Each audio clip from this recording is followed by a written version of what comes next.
18ஆம் 10வது கேள்வி, அதாவது 2016ஆம் ஆண்டில் நடந்த 18ஆம் 19வது வினாக்களுக்கு விடை காணுகின்ற விளக்கங்கள் தாரன் கவனிக்கோ. இது தொடர்பு காணும் ஆற்றல். தொடர்பென்றால் ஒன்றோடு மற்றதுக்கு என்ன தொடர்பு. இந்த தொடர்பு காணும் ஆற்றல்ல இதுல நாங்க 18வது கேள்வியை பார்த்தால், இது பலம் சொல்லியாக முதல்ல கால் வட்டம் திரும்பி இருக்கு. அப்படியே முழு சட்டகமும், அதாவது இந்த முழு சதுரமுமே ஒன்றாக சேர்ந்து பலஞ்சொலியாக கால் வட்டம் திரும்பி இருக்கு. அது எப்படி எங்களுக்கு தெரியுது? ஏயும் பலஞ்சொலிய கால் வட்டம் திரும்பி இருக்குது, பியும் பலஞ்சொலிய கால் வட்டம் திரும்பி இருக்குது, டியும் அப்படி திரும்பி இருக்கு, சியும் திரும்பி இருக்கு. அப்ப இதுல எங்களுக்கு தெரியுது நான்கு, அதாவது ஒரு சதுரத்துக்கு இருக்கிற 4 பாகமுமே கால் வட்டம் பலஞ்சொலியாக திரும்பி இருக்கின்றது. இப்ப இதுல நாங்க இந்த வடிவங்கள்ல வலது பக்கம் இடது பக்கம் என்ற கருத்தை முதல் விளங்கிக் கொள்ளணும். இப்ப இந்த ABCD என்ற 4 எழுத்துக்கள் உள்ள சட்டகத்தில நாங்க இந்த பேப்பர்ல வலது கை வைக்கிற பக்கம் வலது பக்கம், இடது கை வைக்கிற பக்கம் இடது பக்கம், அடுத்தது மேல கீழே. ஏயும் பியும் மேலே இருக்குது, பியும் சியும் டியும் சியும் கீழே இருக்கு. ஆனா ஏபி இடமிருந்து பலமாக இருக்குது, டிசி பலமிருந்து இடமாக இருக்குது. இந்த கருத்துக்களை நல்ல கவனமா கவனிங்க. ஏனென்றால் ஒரு எழுத்து வடிவம் அல்லது இந்த சட்டக வடிவம் மாறுபடுகின்ற போது ஒரு கண்ணாடியில ஒரு தோற்றம் இடம்பலமா தெரிகிறதும், நிலத்தில தண்ணீர இடம்பலமா தலைகீழா தெரிகிறதுக்கும் வித்தியாசம் இருக்குது. இப்ப கவனிங்கோ, இதுல ஏன்ற எழுத்து கண்ணாடியில அதாவது பிம்பமாக தெரியுமா இருந்தால், இந்த பக்கம் ரசம் பூசப்பட்டால் அது இப்படியாக தெரியும், ஏ அப்படியே தெரியும். ஆனா பி என்பது இடம்பலம் மாறி தெரியும். அப்ப எங்களுக்கு தெரியுது நிலைக்குத்து கண்ணாடியில நிலைக்குத்தாக ஒரு கண்ணாடி இருக்குமா இருந்தால் இடம் பலம் மாத்திரம்தான் மாறுபடுது, இடது பக்கம் வலது பக்கம். இதே கண்ணாடி கிடையாக இருக்குமா இருந்தால், நல்லா கவனித்துக் கொள்ளுங்க, இப்படி கிடையாக இருக்குமா இருந்தா தண்ணி நிக்கிற மாதிரி, தண்ணி நிக்கல நாங்க ஒரு விருவத்தை பார்த்தா எப்படி இருக்குமோ, இதுல இந்த எழுத்து இடம்பலமும் மாறுபடுது, அதே நேரம் மேல் கீழும் மாறுபடுது. இங்க இடம்பலம் மாத்திரம்தான் மாறுபட்டது, இங்க இடது பக்கம் வலது பக்கம் மாறுபடுது. ஏன்? இது இங்க வலது பக்கம், இது இடது பக்கம்.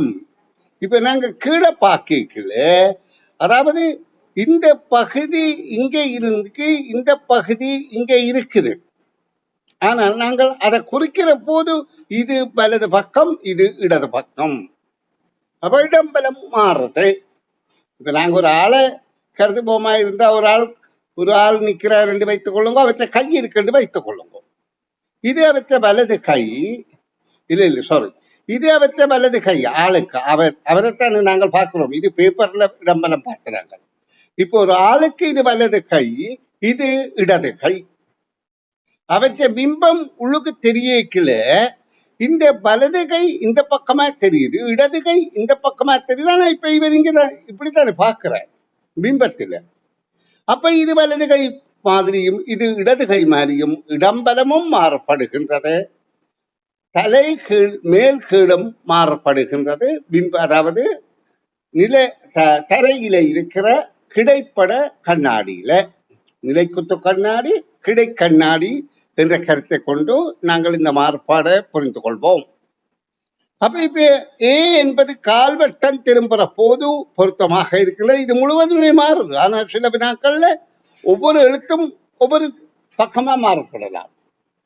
அதாவது ஏ கால்வட்டம், பி அரைவட்டம், சி முக்கால் வட்டம், அப்படி ஏதாவது டி முழுவதும் அப்படியே வரலாம்.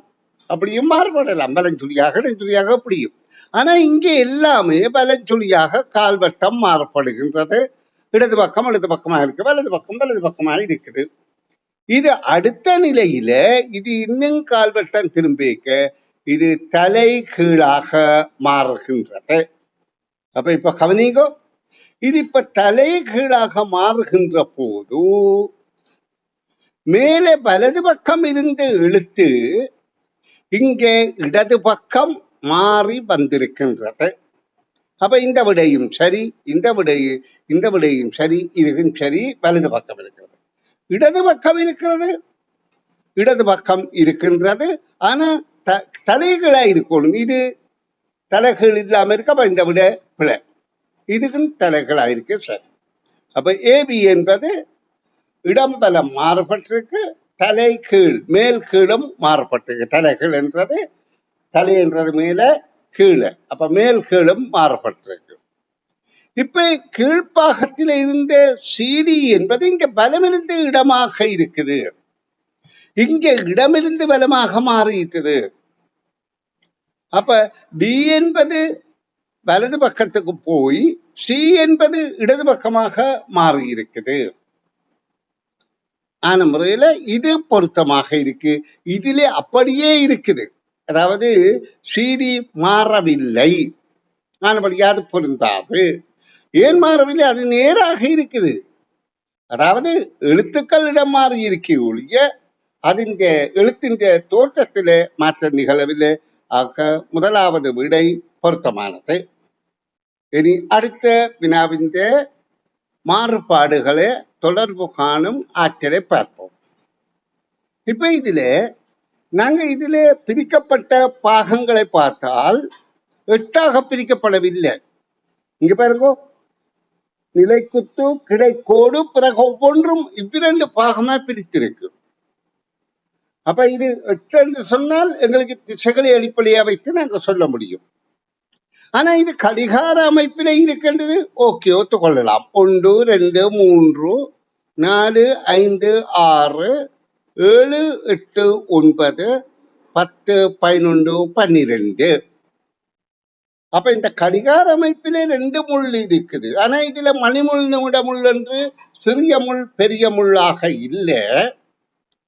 அதாவது இங்கே ஒரு முள் 11 இருக்குது, அடுத்ததுல 2 இருக்குது. இப்ப நாங்க அடுத்த நிலையில பார்க்க 11 இருந்தது ஒரு கட்டம் தாண்டி 12க்கு வந்திருக்குது. 2 இருந்தது 2 கட்டம் தாண்டி 4க்கு போயிருக்குது. இனி அடுத்த கட்டத்துல பார்க்க 12 இருந்தது 1க்கு வந்துட்டு 4 நின்றது 6க்கு வந்து விட்டது. அப்ப இதுக்கு அடுத்த கட்டத்தில் என்ன நடக்கும்? 6 இருந்தது 1 இருந்தது 2க்கு வரும், 6 இருந்தது 8க்கு போயிருக்கும். அப்ப நேர்கோட்டில இருக்கும். இங்க பாருங்க, நேர்கோட்டில இருக்கின்றது. அப்ப இரண்டாவது விடைதான் பொருத்தமானது. அப்ப இது என்ன மாறுபாடுகளை சரியாக இனங்காண தொடர்பை காணுறதுக்கு உரிய ஆற்றல், தொடர்பு காணும் ஆற்றல், மாறுபாடுகளை இனங்காணக்கூடிய தொடர்பு காணும் ஆற்றல்.